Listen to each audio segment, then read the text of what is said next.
Tanto estudios de Carabineros como la última encuesta CADEM constataron un aumento en la percepción de delincuencia por parte de la ciudadanía y a raíz de ello y entre otras medidas el gobierno anunció un proyecto para fortalecer el plan cuadrante, además de otros.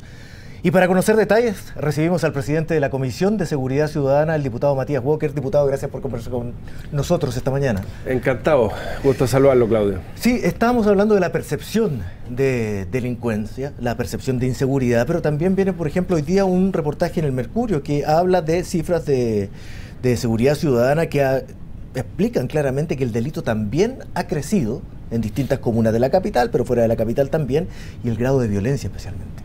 Sí, efectivamente, y uno lo ve en la calle. Yo sé que a la gente le aburre las cifras, porque cuando uno habla de la encuesta de NUS, la encuesta del INE, si tú tomas el año 2003, teníamos una cifra de victimización en torno al 43%. Los dos últimos años hemos tenido cifras de victimización en torno al 25%. Pero a la gente en la calle no le cuentan cuentos. O sea, yo voy a las poblaciones de mi distrito y puedo constatar, no es solamente un tema del sector oriente, de la región metropolitana, del cacerolazo, o sea, hay una sensación de temor que es generalizada y hay que hacerse cargo de esa realidad. Y por eso me parece muy oportuno lo que planteó el subsecretario del Interior, Mahmoud Alewi, en el día de ayer, de hacer un gran acuerdo nacional contra la delincuencia, un acuerdo político transversal, ponernos de acuerdo en las cosas básicas, y por eso mañana vamos a ir a verlo. Todos los miembros de la Comisión de Seguridad Ciudadana hemos invitado a los diputados de gobierno y oposición para trabajar en conjunto este tema, un acuerdo político transversal para derrotar la delincuencia. Ahora, es un tema que es además transversal a los gobiernos que han pasado por la moneda. Todos tienen la misma preocupación, sin embargo, es tema durante todas las elecciones y durante todo el ejercicio de los gobiernos, lo ha sido. ¿Por qué o en qué se está fallando como país en una política específicamente destinada a frenar la delincuencia? Hay temas de fondo que no se han tocado y efectivamente podrían ser esos los importantes. Hablábamos con un ex fiscal ayer y nos hablaba de la falta de prevención del delito, sí, más que el ataque, y nos hablaba también de la rehabilitación que hay en las cárceles. Son varios temas que estamos tratando de abordar con una agenda legislativa bien intensa. Yo creo que el número de armas que tenemos en circulación, Claudio, en nuestro país es alarmante. Estamos hablando más de 700.000 armas en circulación. Por eso las modificaciones a la Ley de Control de Armas que ya aprobamos en el Congreso Nacional, que son ley de la República, son muy importantes, porque cualquier delito que un delincuente cometa, si además lo hace bajo porte ilegal de armas, se aumenta automáticamente la pena a 5 años, o sea, para que la gente nos entienda, porque yo sé que hay una sensación de impunidad, pero por ejemplo, en el caso de un asalto, un robo con intimidación, si hay un ataque a la víctima, como ha ocurrido a la salida de algunos restaurantes, la última semana que hemos conocido, Carta al Mercurio, distintas situaciones, bueno, ese agresor se expone a penas que van hasta 20 y 25 años, porque ahora se acumula la pena respecto al porte ilegal de armas. Ahora es delito entregar un arma a un menor.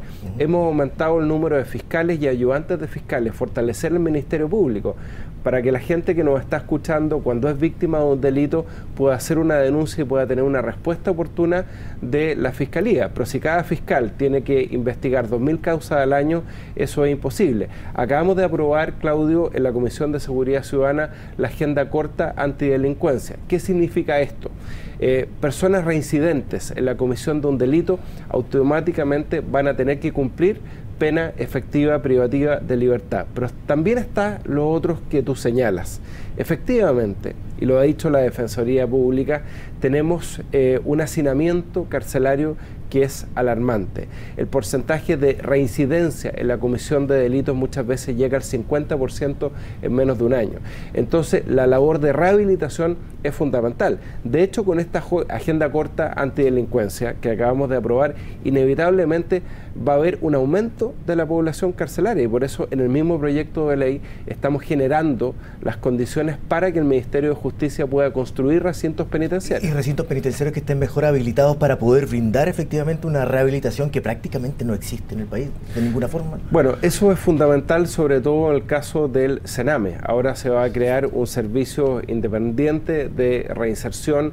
Los centros de reinserción social que se están ejecutando a nivel nacional son muy importantes. Tenemos que invertir más en rehabilitación, eso lo ha dicho la Fundación Paz Ciudadana y lo tomamos en cuenta en esta agenda corta antidelincuencia, porque al principio se proponía que los primerizos automáticamente estuvieran un año en la cárcel bajo ciertos delitos, como una suerte de ley Emilia para los primerizos.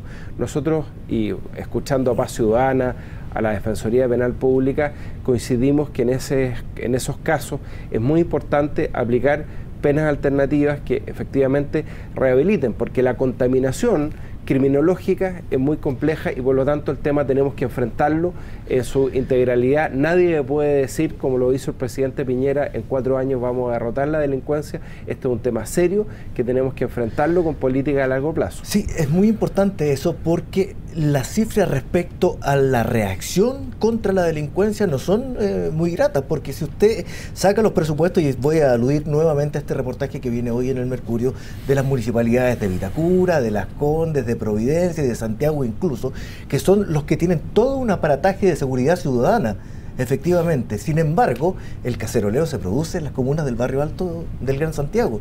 Por lo tanto, no hay ahí un desincentivo para el delincuente, pese a estas medidas. Muchos municipios han hecho un esfuerzo importante en inversión de guardias de seguridad, de vehículos, de también motos con personal municipal que de alguna manera marca presencia en algunos sectores, que es importante. ¿Qué es lo que hemos advertido nosotros?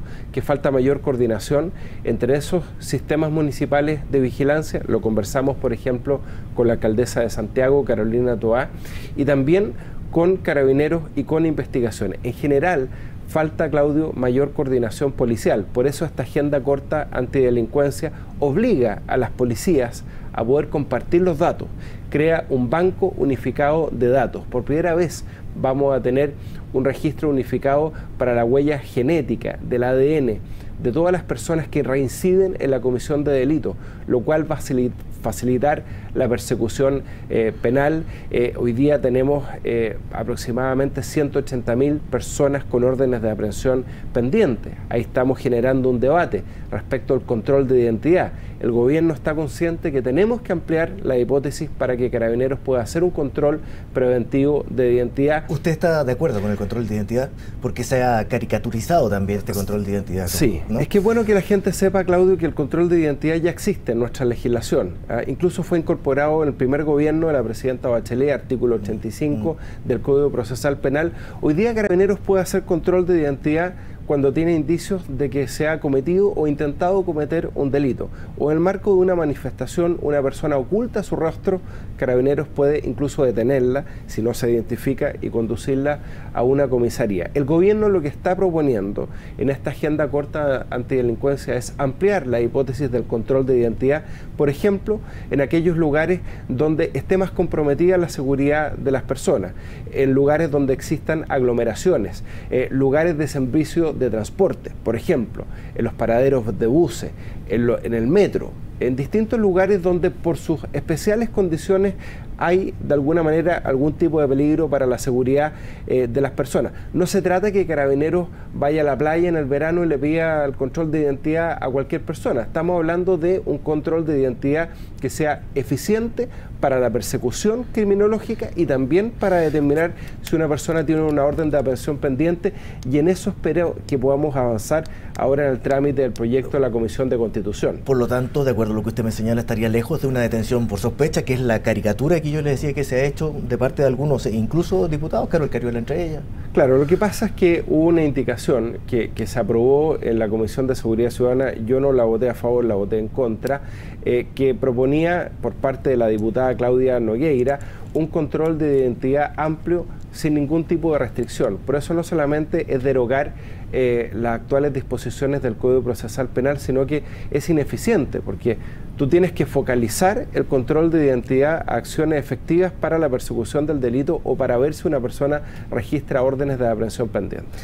Ahora, antes que le pregunte por otros temas de contingencia política también, le quería preguntar respecto a las empresas de seguridad, si en este plan están incorporadas también, porque han crecido exponencialmente. Le agradezco la pregunta, Claudio, porque hace más de 2 años la Cámara de Diputados aprobó un proyecto que regula el sistema de la seguridad privada. Ese proyecto, yo no me explico cómo se ha demorado tanto en el Senado de despacharse. Yo sé que algunos senadores quieren incorporar una superintendencia de seguridad privada y tanto el gobierno anterior como el gobierno actual han tenido dudas respecto a su implementación.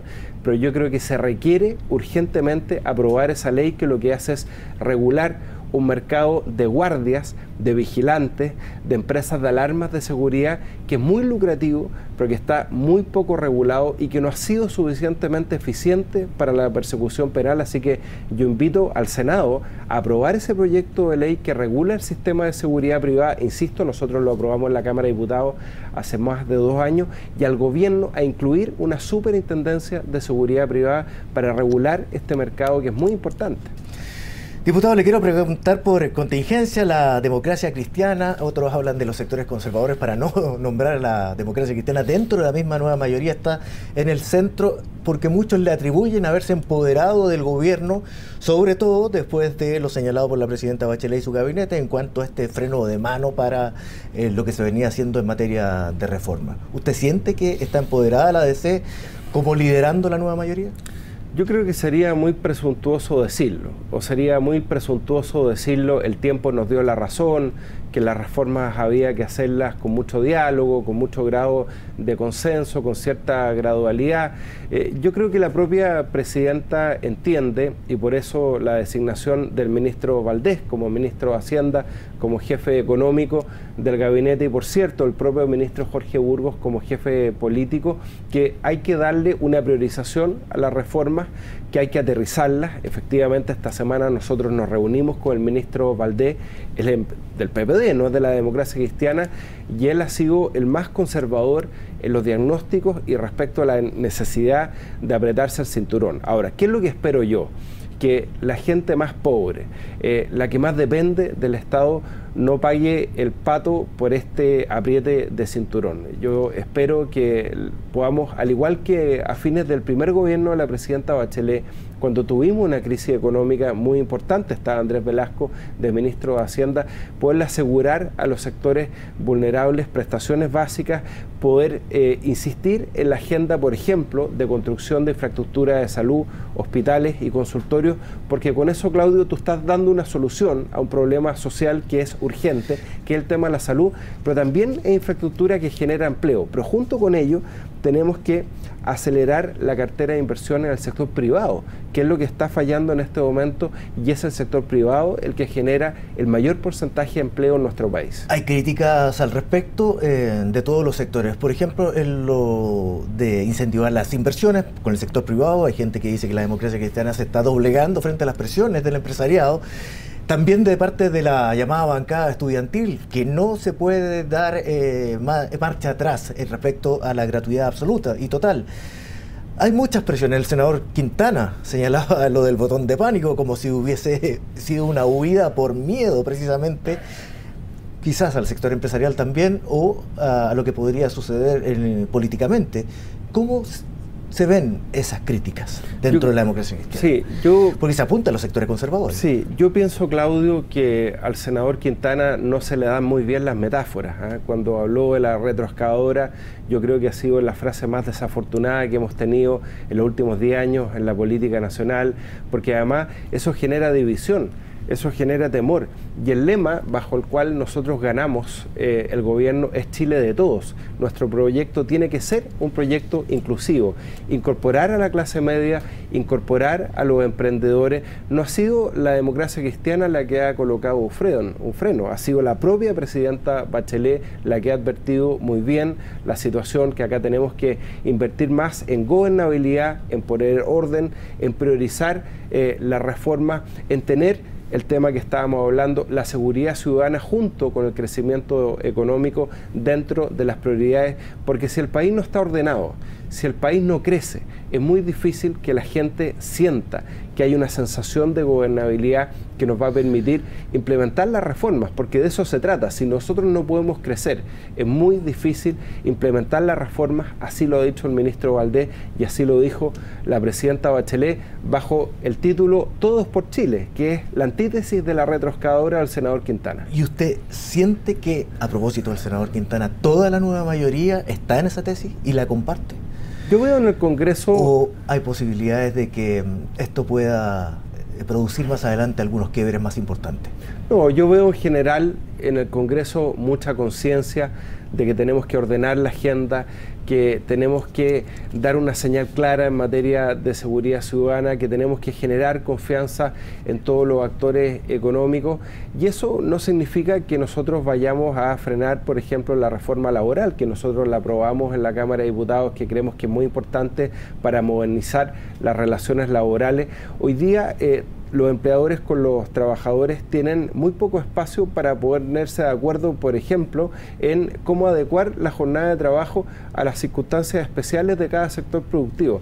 Y la reforma laboral avanza en ese sentido. Probablemente hay que hacer algunas aclaraciones respecto a los servicios básicos bajo los cuales la empresa tiene que operar en caso de huelga. Pero habían otros temas más polémicos, por ejemplo, el reemplazo en huelga, que era apoyado por un sector, por supuesto también por la CUT, pero no por los sectores. Sí, lo que pasa, Claudio, es que acá también hay mucho mito. La propia Organización Internacional del Trabajo establece que para que la huelga no sea efectiva no puede haber reemplazo, pero sí nosotros tenemos que precisar cuáles son aquellos servicios básicos de la empresa. Por ejemplo, los packing, los frigoríficos, por ejemplo, las empresas de transporte, que prestan servicios básicos que de alguna manera el proyecto ya contempla que en todos aquellos casos no se pueden paralizar las faenas de la empresa, puede haber reemplazo. Y si hay que hacer alguna acotación, sobre todo pensando en el caso de las pymes, va a haber que hacerlo. Para eso está el Congreso Nacional, pero nosotros tenemos que modernizar las relaciones laborales, tenemos que dejarle de tenerle temor a los sindicatos. Esto es un tema que el padre Hurtado planteó en el siglo pasado, la importancia de que los trabajadores estén representados en sindicatos, que el empleador pueda tener en los trabajadores un interlocutor válido para ponerse de acuerdo en las condiciones bajo las cuales tiene que aumentar la productividad de la empresa. A ningún sindicato, a ningún trabajador, Claudio, le interesa que la empresa le vaya mal. Lo importante es mejorar la redistribución de la riqueza en nuestro país, que es el gran problema que tenemos. Bien, diputado, le quiero agradecer por esta entrevista porque hemos pasado por varios temas además. Que esté muy bien y muchas gracias. Muchas gracias, Claudio. Nos separamos en una pausa y ya regresamos.